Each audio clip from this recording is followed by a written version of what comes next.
And here I am with the ultimate road trip to Tuscany. I'm gonna start this trip from Pisa, and from there I'm gonna drive through the most beautiful landscape, villages, towns that Tuscany has to offer. The itinerary in this video is gonna be for 7 days, but you can easily change it to 5 days or to 10 days, and I'm gonna tell you in the end how to do that. But let's jump straight into day 1.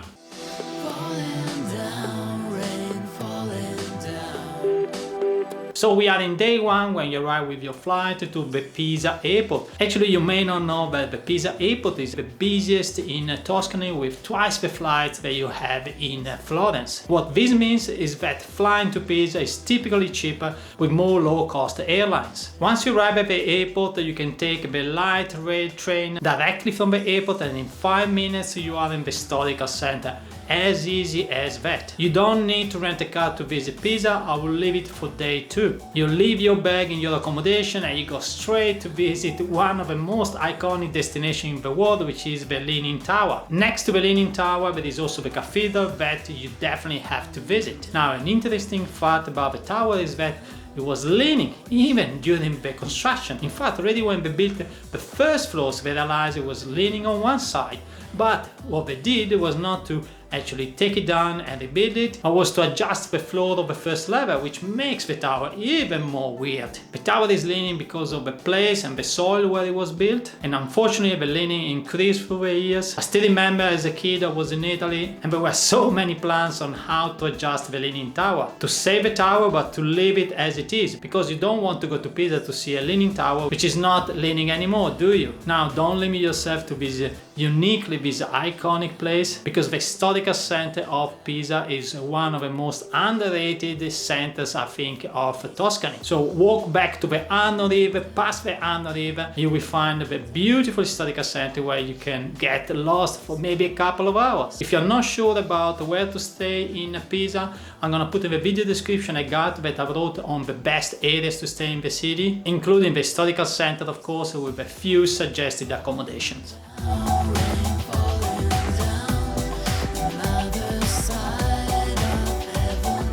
Now we are in day 2 and it's the time to pick up your rented car. Now you have 2 options here where you can pick up your car from an office in the city of Pisa, or you can go back to the airport, which is just a 5 minutes ride. Personally, I suggest rent the car at the airport because it's gonna be cheaper, and also because at the end of your trip you can give it back and go straight to check in with your luggage. Now that we have a car, we can drive to our first destination, which is Volterra, not too far from Pisa. And this is the first medieval village that you're gonna visit on this itinerary. Volterra is also off the beaten path, which means you're gonna have more of a local experience. So you can venture inside the medieval walls and even visit the Roman theatre, which is over 2000 years old. And Volterra is a great place also to have lunch, because most of the restaurants are family run, absolutely great food, and they are more dedicated to local customers. After lunch, take your car and drive to San Gimignano, that you may already know. It's not definitely an off the beaten path destination, but it's as gorgeous as you may have seen in a few photos. San Gimignano is considered to be a little bit of a medieval Manhattan. 14 of its original towers are still standing actually in San Gimignano, and you're gonna have a unique view of this medieval town with these towers coming up like mushrooms. Now these towers are between 50 and 70 meters tall, and if you ask yourself why actually there are so many towers in this small town, the reason was that in the 13th and 14th centuries, the wealthy families used to build towers just to show off the money that they had. Think of, for example, the Trump Tower in New York. And there was a race who was going actually higher and higher, until the local council decided to stop this race because the towers were becoming also unstable. The tallest tower in San Gimignano is Torre Grossa, that was built in 1311, and the great thing is that you can still visit it today. So put it into your planning list, because the view that you're gonna have from the top is absolutely gorgeous. I personally suggest to either stay in San Gimignano, or if you want to save some money, just book one of the agriturismo farmhouses around San Gimignano, where a bedroom, maybe also with breakfast and dinner included, is gonna be a fraction of what you can find in San Gimignano. By the way, I'm gonna put in the video description a few of my suggested accommodation in all of these places we're gonna visit in this video. By the way, just a quick tip about the rental location in the Pisa airport. Once you step out from the airport, you turn left 100-150 meters and there is the shuttle bus stop that will take you to the rental car areas. Otherwise, if you turn right, you can decide just to walk there, which is absolutely doable, unless obviously you have a big luggage.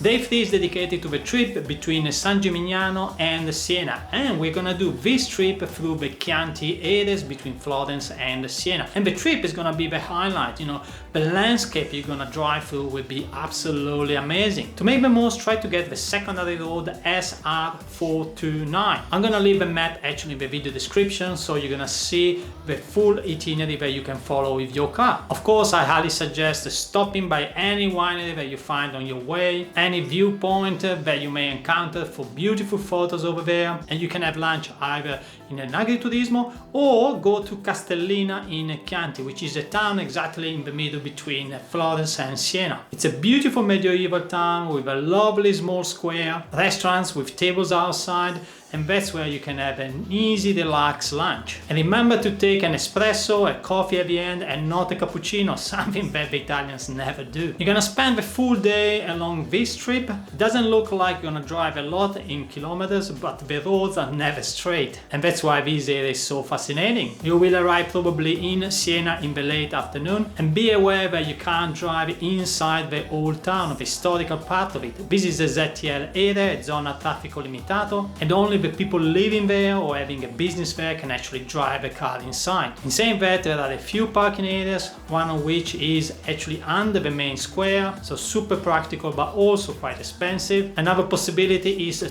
park at the train station, which is great value for money, but there are also other possibilities, and for this reason I've written a guide on parking in Siena. I'm gonna put a link into the video description that you should check out if you plan to visit the city.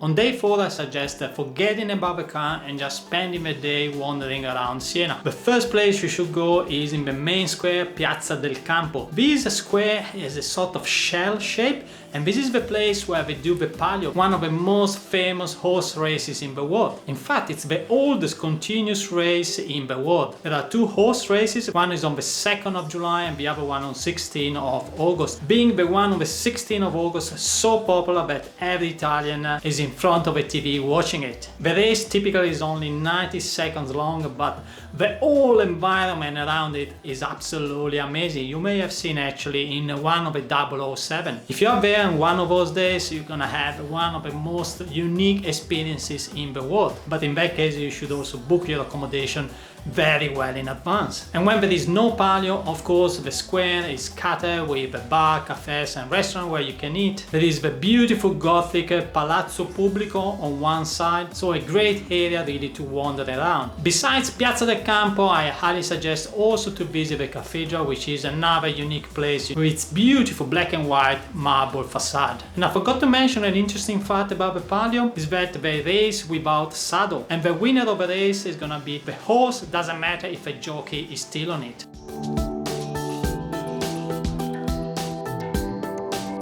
Day 5 is dedicated to Val d'Orcia, one of the most scenic areas of Italy, and that's where you're gonna spend the next 2 nights. Add to your list towns like Pisa, a beautiful Renaissance town. Then you can go to San Quirico d'Orcia. You should add also Montalcino, Montepulciano. These are beautiful towns that will stay in your memory forever. And between these towns, you will have a landscape which is absolutely amazing. You may have seen part of these landscapes on the Gladiator movie, with beautiful rolling hills and winding roads.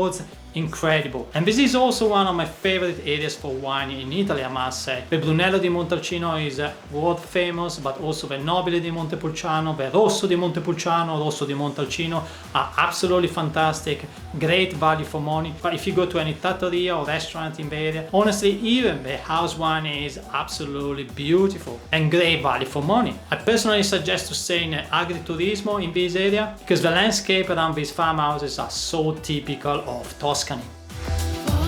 Now, if you don't plan to rent a car, don't worry. Just click on the subscribe button because the next video will be about an itinerary of Tuscany without a car.